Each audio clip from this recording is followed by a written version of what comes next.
यह वीडियो केवल मनोरंजन हेतु है। हम किसी भी अंधविश्वास का समर्थन नहीं करते। इस वीडियो का क्रेडिट हिंदी कहानियों फनी कॉमेडी स्टोरीज को जाता है। देसी जुगाड़ आइडिया, गर्मी में ठंड, वेट फॉर द एंड।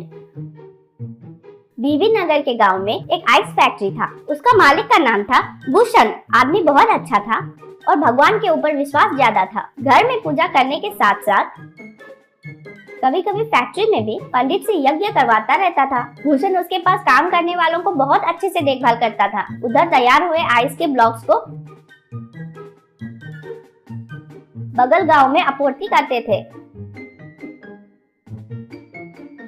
एक दिन कुछ काम के बारे में सिगरेट पीते हुए फैक्ट्री से भूषण बाहर आया। उधर गेट के पास वॉचमैन के पास 4 गांव वाले खड़े थे। तब भूषण, हे वॉचमैन, कौन है वे लोग, क्या काम पर आए हैं? पूछा। तब वॉचमैन, कौन है कि पता नहीं है साहब, कोई भूषण से मिलने के लिए आए हैं कह रहे हैं। हमारा इलेक्ट्रिशियन भूषण है सोचकर वो बाहर गया है, कब आएगा पता नहीं है, कहा था सर। सुबह से उनके लिए इंतजार कर रहे थे, कहा। तभी भूषण को उसका दोस्त किसी को काम पर लगाने के लिए भेजूंगा कहकर उनका बातें याद आकर, ए बाबू, आपको किसने भेजा? शर्मा जी ने भेजा है क्या? पूछा। तब उनमें से एक आदमी, हाँ साहब, शर्मा जी ने भेजे थे, कहा। तब भूषण, अरे इतना नादान जैसे हो, फैक्ट्री ओनर भूषण से मिलना है कहकर कहना था ना। कहा। तब एक और आदमी, शर्मा जी ने कहा था कि बीबी नगर में आप नए हो, बहुत सारे धोखेबाज रहते हैं, इसलिए किसी से ज्यादा बात नहीं करना है कहकर कहे थे। इसलिए वॉचमैन को हम ज्यादा जानकारी नहीं दिया, कहा। तब भूषण, सही है, आप लोग आप मुझसे मिलने के लिए ही आए हैं, आइए अंदर, कहा।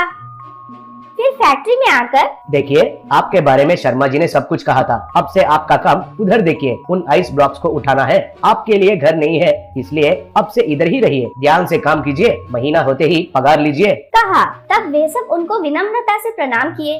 उस दिन से वे लोग आइस ब्लॉक्स को उठाकर लॉरी में रखने के काम में व्यस्त बन गए। वहीं पर ही खाना पीना, सोना, नहाना सब कुछ करने लगे।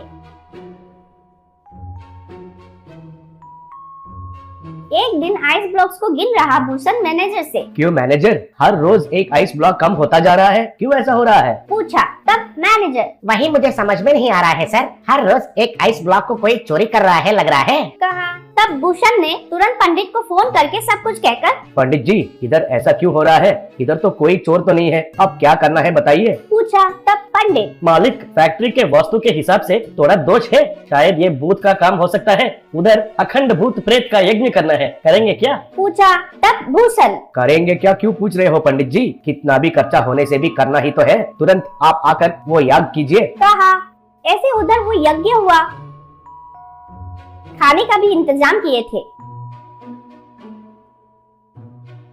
अगले दिन फिर से उन आइस ब्लॉक्स को गिनकर भूषण, क्या है मैनेजर, याग करने से भी एक आइस ब्लॉक कम हो गया है, असल में इधर क्या हो रहा है, वो नया ज्वाइन हुए 4 लोग कहाँ पर है? कहकर उनको ढूंढते हुए जाने लगा। उधर लोडिंग के पास वे लोग दिखाई नहीं दिए। तब भूषण, कहाँ चले गए होंगे ये लोग, वे अंदर भी नहीं है, सोचते हुए फैक्ट्री के पीछे और गया। उधर देखकर एकदम हैरान रह गया। उधर वे 4 लोग एक आइस ब्लॉक के आगे बैठकर ठंडापन महसूस करने लगे। भूषण को देखकर वे लोग उठकर घबराने लगे। तब एक आदमी, मालिक हमें माफ कीजिए, हम चोर नहीं है, गर्मी को सह नहीं पाकर ऐसा इस आइस ब्लॉक के पास बैठ रहे हैं, कहा। तब भूषण को गुस्सा आकर उनको 4 लगाकर, मैं तो कोई भूत है सोचकर बहुत पैसा खर्चा करके यज्ञ भी करवाया था आपके वजह से, कहा। तब एक आदमी, मालिक जब ठंडा लगता है तब आग जलाकर ठंडापन को दूर करते हैं ना, वैसे ही गर्मी लगते समय आइस ब्लॉक के पास बैठेंगे तो ठंडा होता है कहकर हम सोचकर ऐसा कर रहे हैं, लेकिन ऐसा ठंडा तो नहीं महसूस हो रहा है, कहा। तब भूषण सर पकड़कर, इसमें मेरा गलती भी है, एक तरफ से आप तो सही काम किए हैं, फैक्ट्री में एसी नहीं लगवाना मेरा गलती ही है, कहा। तब से उस फैक्ट्री में एसी लगाए। उसके लिए बाकी के कार्मिक ने उन 4 को धन्यवाद कहा।